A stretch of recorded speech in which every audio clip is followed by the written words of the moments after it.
শামিল কেমনে হব, এই প্রশ্নের উত্তর আল্লাহর ওলিরা ছাড়া, খানেকা ছাড়া কোনো জায়গার মধ্যে দেওয়া হয় না। আল্লাহর ওলিরা ছাড়া এই প্রশ্নের উত্তর কেউ দেন। এমনিতে আমরা বলি না মুত্তাকি মুত্তাকি, এখন প্রশ্ন হচ্ছে আমি জানি মুত্তাকি কাকে বলে, কিন্তু আমি মুত্তাকি কিভাবে হব, মুত্তাকিনদের কাতারে শামিল কিভাবে হব, এই স্পেসিফিক এই প্রশ্নের উত্তর আল্লাহর ওলিদের দরবার ছাড়া আপনি কোথাও পাবেন না। সেই কারণে ইমাম গাজালির মতো ব্যক্তি, যখন ইমাম গাজালির রাজ চলছিল বাগদাদের মধ্যে, পুরা মুসলিম ওয়ার্ল্ডের মধ্যে ইমাম গাজালি ছড়িয়ে গেছে, সেই সময় অত্যন্ত অল্প বয়স ইমাম গাজালি, হঠাৎ করে ইমাম গাজালির এই খুশু এবং খুদুর কারণে নামাজে দাঁড়ান, ইমাম গাজালি অন্ধকার দেখেন, অন্ধকার দেখেন, নামাজের মধ্যে সেই যৌক আসে না, সেই খুশু এবং খুদু আসে না। এটা ইমাম গাজালিকে পাগলের মতো করে দেয়। ইমাম গাজালি এদিক ছুটে বেড়ায়, ওদিক ছুটে বেড়ায়, উনি কখনো দর্শন শাস্ত্রের দিকে যায়, কখনো শরীয়তের কিতাবের মধ্যে যান, কোনো জায়গার মধ্যে উনি মাসআলার সমাধান খুঁজে পান না। মানে এমন নামাজ, যেই নামাজের মধ্যে আমার কোনো পর্দা থাকবে না, আমি চোখ বন্ধ করলে তাজাল্লিয়াতে খুদাবন্দি আমার নজরে আসবে, আমি যখন রুকুতে যাব রুকুর যৌক থাকবে, সিজদাতে গেলে সিজদার যৌক থাকবে, আমার ভিতরে অন্তর নরম হবে, আমার চোখ দিয়ে পানি বের হবে, তাজাল্লিয়াতে খুদাবন্দির ওই যৌকের মধ্যে আমার নামাজ শেষ হবে। এই আন্দাজ ইমাম গাজালির যখন মিস হচ্ছে, ইমাম গাজালি, লম্বা কথা আমি সংক্ষিপ্তের জন্য বলছি, ইমাম গাজালি বলছেন সকল কিতাব খুলে দেখলাম, কোন কিতাবের মধ্যে আমার প্রশ্নের উত্তর পাই নাই। আমার প্রশ্নের উত্তর পেয়েছি যখন আমি ইমাম তুসির লুমা খুলেছি, আমি লুমার মধ্যে পেলাম যে নামাজ কিভাবে পড়তে হয়, নামাজের মধ্যে যৌক কেমনে আসে, সিজদার মধ্যে যৌক কেমনে আসে, তাজাল্লিয়াতে খুদাবন্দির মধ্যে গুম কিভাবে হয়ে যেতে হয়, নামাজের মধ্যে খুশু এবং খুদু কিভাবে আসে, তাকওয়া পরহেজগারির পানি অন্তরের ওই উঠানকে আলোকিত কিভাবে করে, এই তাবৎ বিষয়গুলা আমি পেয়েছি ওই ইমাম তুসির লুমার মধ্যে পেয়েছি। উলামায়ে কেরাম এর পূর্ববর্তী যুগে বিশির আল হাফির কিতাবের মধ্যে, জুনাইদ বাগদাদির কাছে, বায়েজিদ বিস্তামি রহমাতুল্লাহি আলাইহি ওয়া নাফা'না বিউলুমিহিম ফিদ দারাইন আমিন, ওনাদের কিতাবের মধ্যে আমরা এই বিষয়গুলা পেয়েছি। সেই কারণে পৃথিবীর বুকে কোন আলেম, আমি যেহেতু এই বিষয় আমার আকীদা, আমার বিষয় ইলমুত তাসাউফ, মোটামুটি আমার একটা এরিয়ার জায়গা, আমার study area of my study, ইলমে তাসাউফের ইতিহাসের মধ্যে যাকে আমরা অনেক উগ্র হিসেবে জানি, ইবনে তাইমিয়া, উনি পর্যন্ত ইলমুত তাসাউফকে অস্বীকার করার দুঃসাহস দেখাইতে পারেন না।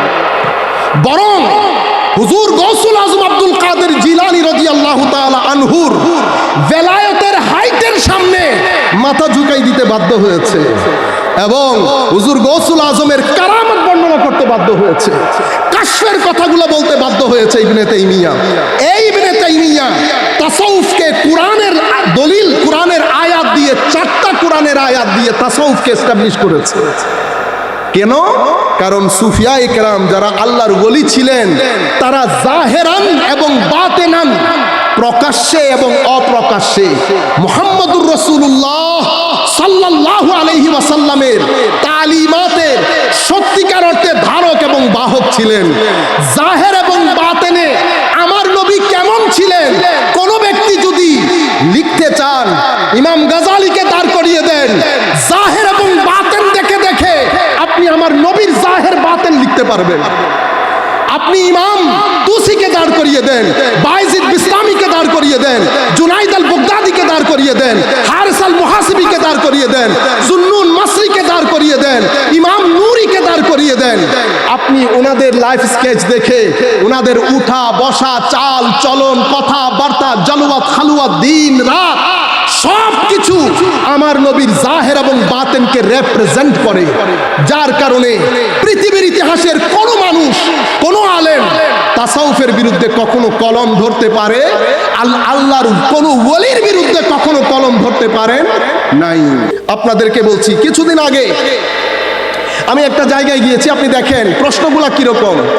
আপনি কোরআনে পাক থেকে একটা আয়াত দেখাবেন যে আয়াতের মধ্যে আল্লাহ তাসাউফের কথা বলেছেন, এখন এই প্রশ্নগুলা এতগুলা মানুষের সামনে আপনি যখন প্রশ্নগুলা করবেন, স্বাভাবিকভাবে মানুষ একটু ইতস্তত বোধ করে না, মানুষ মানে মোরালি ব্রোকেন হয়ে যায়। তো আমি তাকে বললাম যে আপনি এই একটা আয়াত দুইটা আয়াত না, আমি আপনার সাথে আমার একটা আন্ডারস্ট্যান্ডিং শেয়ার করি, আমি আপনাকে কিছু প্রশ্ন করব। তার আগে তাকে বলেছি যে কখনো মনে করবেন না যে আপনি প্রশ্ন করে মাথার উপরে উঠে গেছেন। আমি ঘাস কেটে আসি নাই। প্রশ্ন করার আগে প্রশ্ন হজম করার মতো শক্তি গায়ে নিয়ে তারপরে প্রশ্ন করবেন। আপনি মনে করছেন আপনি প্রশ্ন করে আকাশে উঠে গেছেন, ঠিক সেরকম না। আমিও মালয়েশিয়া, মিশর, ইংল্যান্ডের মধ্যে ঘাস কাটি নাই। আপনি যেখান থেকে শুরু করেছেন সেই জিনিসগুলো আমার জানা আছে। তার আগে আপনি দেখেন, তার আগে আরেকটা মানুষ জিজ্ঞেস করছে সুন্নতে রাসূল সাল্লাল্লাহু আলাইহি ওয়াসাল্লাম যে ইসলামী শরীয়তের মূল ভিত্তি, এটা আমি মানি না। দেখছেন, মানে আপনি কয়টা ফিতনার সম্মুখীন হবেন। এক ব্যক্তি সুন্নতে রাসূল মানে না, উনি তাসাউফ মানে না। আমি বলছি আরেকজন আর বসে আছেন কেন? আপনিও দাঁড়ান, আপনিও বলেন যে আমি মাযহাব মানি না। হয়ে গেল তো, আমি নাম দিয়ে দিচ্ছি আহলে কোরআন, আহলে হাদিস, আহলে কোরআন, আহলে হাদিস, আর ওইটা মুনকিরে তাসাব্বুফ। আপনি আর বসে আছেন কেন? তো উনি দাঁড়াই বললেন, আচ্ছা আমি যদিও আমি মাযহাবের বিরোধী না, তো তবু আমি বলছি প্রশ্ন একসাথে উত্তর দিয়ে দেন। তো আমি আপনাকে বললাম, আমি আগে আপনাদের প্রশ্নের ব্যাকগ্রাউন্ড বলি, এটা আমি ইচ্ছে করে আপনাদের সম্মুখে বলছি আপনাদেরকে জানান দেওয়ার জন্য। গতকালকেও একজন প্রফেসর সাহেব এক ব্যক্তির নাম উল্লেখ করে বলছেন যে সুন্নতে রাসূল যেটা হাদিস বলেন, এটার কি আসলে কোনো গ্রহণযোগ্যতা আছে? আমি আপনাদেরকে বলছি কি কি প্রশ্নের সম্মুখীন আমরা ডেইলি হচ্ছি এবং সমাজ কোথায় চলে যাচ্ছে। তখন আমি ওনাদেরকে বললাম, কথাগুলো আপনাদেরকে বলছি, আপনারা মুখস্থ করবেন আল্লাহর ওয়াস্তে এবং এই আন্দাজে কথা বলবেন। আমি বলছি, একজন বলছে হাদিস নাই, আরেকজন বলছে মাযহাব নাই, আরেকজন বলছে সুফি নাই, তাসাউফ নাই।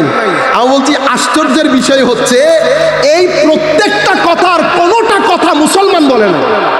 এটা কোত্থেকে শুরু হয়েছে জানেন? আমাদের এশিয়া মহাদেশ ইংলিশরা ছেড়ে দেওয়ার সময় তারা একটা স্কলাস্টিক বডি তৈরি করেছে। তাদেরকে আমরা ইংরেজিতে ওরিয়েন্টালিস্ট বলি, আরবিতে মুস্তাশরিকিন বলি, বাংলাতে প্রাচ্যবিদ বলি। তাদের কাজ কি? তাদের জন্য অনেক টাকা খরচ করা হয়, যেটা একটা গবেষণা কেন্দ্র। তাদের কি গবেষণার মূল প্রতিপাদ্য বিষয় কি? গবেষণার মূল বিষয় হচ্ছে মুসলমানদের কৃষ্টি কালচার, মুসলমানরা কিভাবে চিন্তা করে, মুসলমানদের ঈমানের ভিত্তি, মুসলমানদের সাথে মুসলমানদের নবী, মুসলমানদের সাথে মুসলমানদের ওলি, এটা তাদের মধ্যে কি পরিমাণ স্থান দখল করে, তাদের সাথে সম্পর্ক, সবকিছু মিলিয়ে তাদের গবেষণা।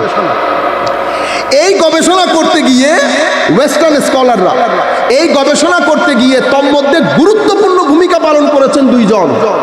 একজনের নাম জন এফ শেখ, একজনের নাম গোল্ডজেহের।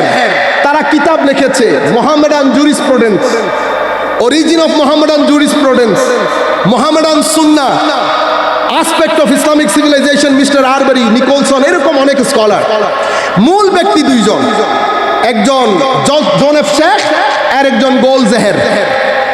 ওনাদের মূল থিসিস, এই যে ব্যক্তিগুলোর নাম বলেছি, কেউ আমার নবীর নবুয়তকেই স্বীকার করে না।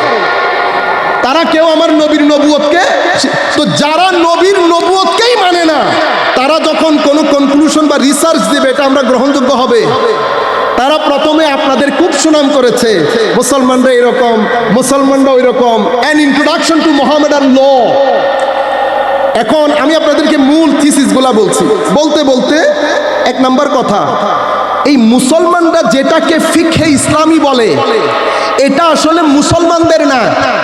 মুসলমানরা এটা রোমান এবং বিভিন্ন সংস্কৃতি থেকে নিয়ে কোরআন হাদিসের সাথে লিঙ্ক করে মুসলমানদের আইমায়ে কেরাম পরবর্তীতে এটাকে মুসলমানদের ফিকা বলে চালিয়ে দিয়েছে। আর এই কাজের মধ্যে মাস্টার আর্কিটেক্টের নাম হচ্ছে ইমাম শাফেঈ। মাস্টার আর্কিটেক্টকে ইমাম শাফেঈ। সেই হেতু ফিকহে ইসলামী আসলে মুসলমানদের না, এটা তো মুসলমানরা ইট এক জায়গা থেকে, বালি এক জায়গা থেকে, সিমেন্ট এক জায়গা থেকে, মিস্ত্রি আরেক জায়গা থেকে নিয়ে এটা মুসলমানদের বলে চালিয়ে দিয়েছে। এখান থেকে আপনি বর্তমানে যে মাযহাব অস্বীকারী দেখছেন তাদের মূল জায়গা এবং তাদের বক্তব্য